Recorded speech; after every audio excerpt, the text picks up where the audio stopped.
idea. So notwithstanding the circumstances, contents and intention of this autobiography has not changed, but I've added more snippets, anecdotes, and some recollections. Relevant photographs were discovered and published. Articles provided context to the bigger picture of my journey. In other words, it's been 70, soon it'll be 77 years of journey. Yeah? I'll turn 77 in July. So, and where we understand that a picture is worth 1,000 words. Yeah. So the stories included were some childhood experiences, professional development, practice, general observations, and reflections of events in our rather unique, dynamic, and peculiar Malaysian lifestyle and characteristics, for better or for worse, as I observed and as it evolved over the years since independence, because I can declare that on the 31st of August 1957, I was at the stadium. There you are. There you are. You know, we were at the stadium, you know. So although I was in primary school, I was there, you know. So this is, okay, so this is it. In life, we must seek and share our experiences and knowledge.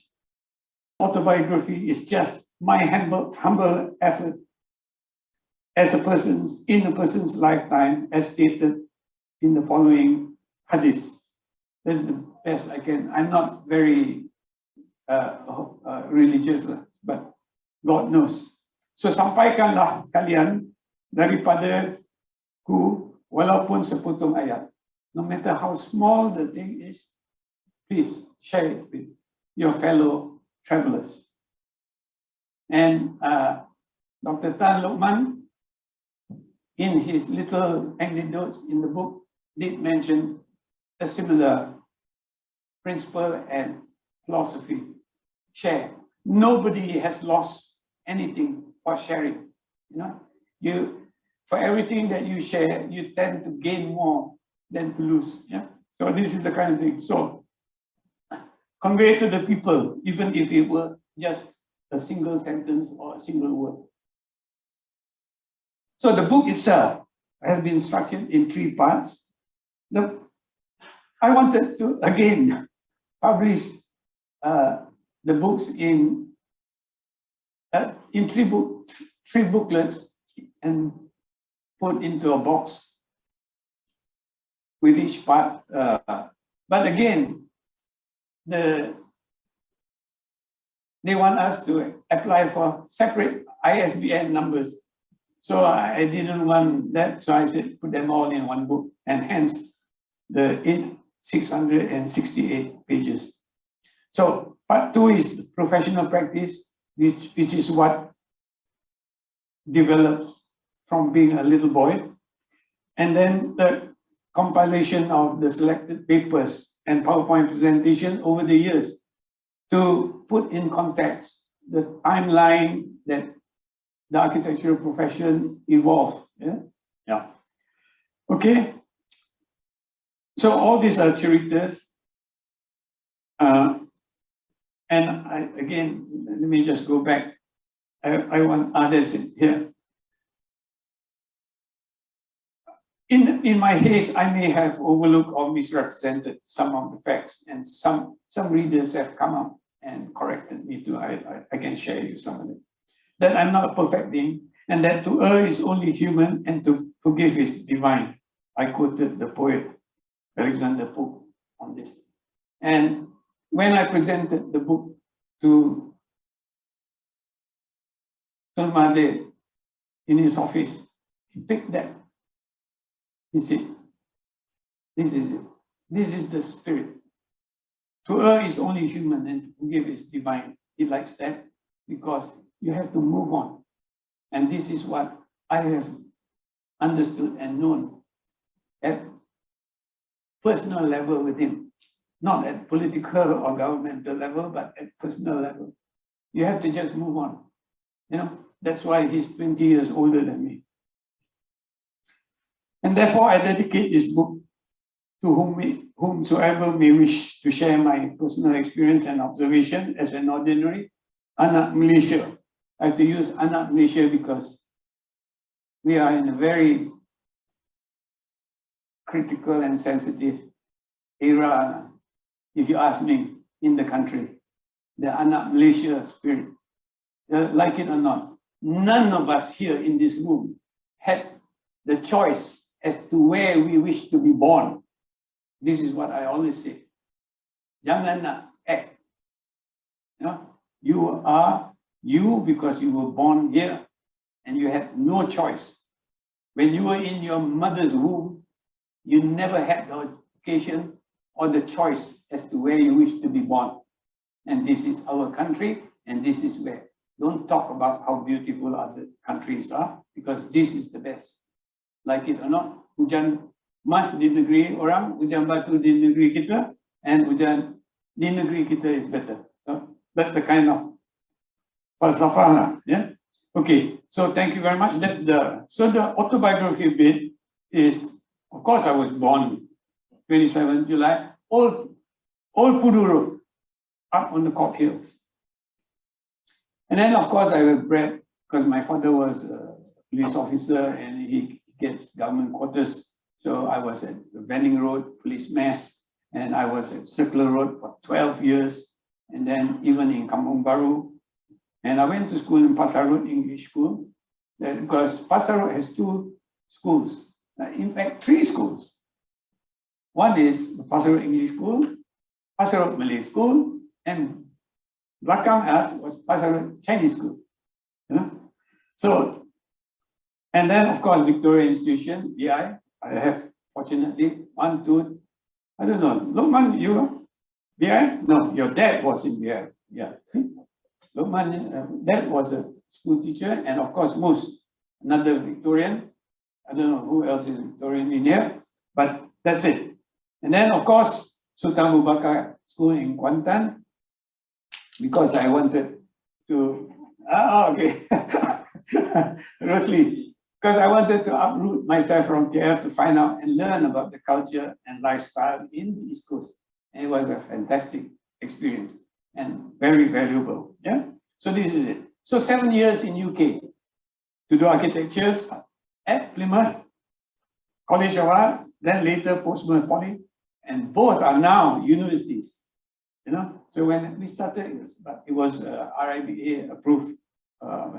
So with practical experiences in Brighton, and then a 5-year contract, government contract with the Urban Development Authority, for which I was sold. My original scholarship came from Mara, and after the May 13, when they started to structure the country and all this kind of, to restructure the country, Urban Development Authority was created, and I was sold. My scholarship was sold to UDA, and I belonged to UDA. So I had to serve UDA for 5 years, which I did. After which, and during that service, that's when I had time to spend time at PAM after work, and became active in the institute. And if you recall, the late Mio Shariman, Architect MAA, was my boss. And we set up Mio Shariman with MAA and Architect Zahani with BEP, and both BEP and MAA were awarded by UDA to do the biggest project and the tallest building in Malaysia, which was the Dayabumi. And maybe some of you don't even know that the original design was for a 60-story building. But finally, it was only 36 because of objections from the then telecoms, actually. They say that that building would block the airwaves. And people were quite ignorant about how airwaves travel then. So, betul ke? Bangun ni block, okay, tak payahlah tinggi-tinggi. That's how some of our decisions and fate are made. So anyway, that's what was. Then I said, when I was in UDA, I was able to help appoint consultants, architects. We had Radio Waman to do a few Taman Maluri. Radio Waman was doing the job. Of course, just now I mentioned BP. And K.C. Lim, you know, the late K.C. Lim. He never got married, I'm told. But he was one old architect that a young boy knew, you know, a young architect knew. So I worked quite closely with, talked quite closely with. And of course, the other grandmasters like Kington, Lu, Hisham, and Chin Hui, Wayong, Tan Eng Kiong, and the rest. So, okay, then having assisted fellow architects on appointment, then when I finished my contract, I left even late. I overstayed and started my own practice with no jobs. And everybody was saying, Gila, you left a job with no job, no project, and nothing. And at that time, it was just my own private, personal principle. I shouldn't be moonlighting. I could have. So I was told that maybe I would last for about 6 months. But fortunately, I lasted just over 6 months, you know, before I got my first job, which was a bungalow for Dato' Padmanaban. And followed by a second bungalow for Tunku Ahmad, later Sandali, but Dunlop, yeah. Okay. He wanted to design. So as soon as he saw me, okay, good. So show me what you can do. Talk to my wife. That's all. And I related to Datin Elena, as well as then later I discovered that Zul Hamza, also our fellow architect, married Dr. Sarah. So this is the kind of link. So I think this book shows that. Tak cerita anything, but it shows how life is and how beautiful life is and how enriching life is. Okay, I mean, I'm sharing it. Yeah? Okay, the rest is just history. As I said, it started in a two-room shop house, two-room above the Bintang restaurant in Jalan Bintang. Then moved to BANGSAR for the same rental, 150 ringgit per month. I get the entire floor of number 15 Jalan Telawi 3. So that's how you have to start from scratch, literally. And as mentioned by Nizam and all that, so I stayed there. I'm still there in that street. Okay, then of course I was in PAM PAM President 85-87, and been with ICOMOS President for 7 years, and hope that everything. The Deputy President is here, Faisal. And of course, PAM honored me in 2012 with a gold medal. And then Lembaga Architect also gave me the President's Medal in 2017. And okay, now the autobiography starts. You see, I just mentioned to Gus just now what technology does. These were all my black and white photographs. Now there is a software, apa nama? We don't know that. We don't care. The software can do it, we'll do it. You see, that's what architecture is all about. So that's the child artist. Me with the first Minister of Education of Malaysia, 1950. You forgot to. It's 1957. December 1957, not 58. Hey, Johari. I was presented to him because of my artwork. You know that artwork was nothing more than chunting using linen.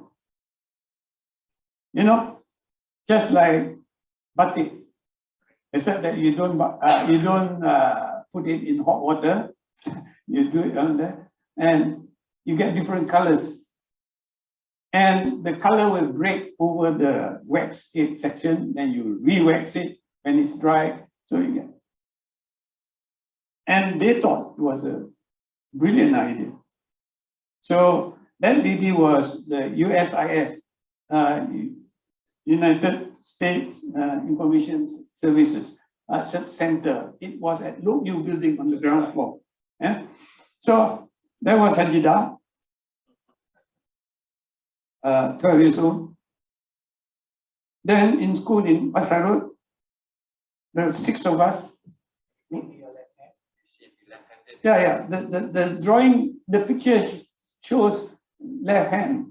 And Nizam said, oh, you're left-handed. I didn't realize that. I said, no, I'm not. I'm ambidextrous. Actually, I draw and write with both. So, and that boy below me here, that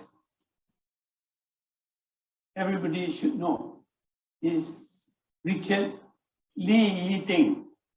Richard Lee Yiting was my schoolmate from Pasar Road to VI. And he went to Tech College to do architecture, and he ended at BEP Architect. And then he became the project manager for England Development, which is Bangsa Baru.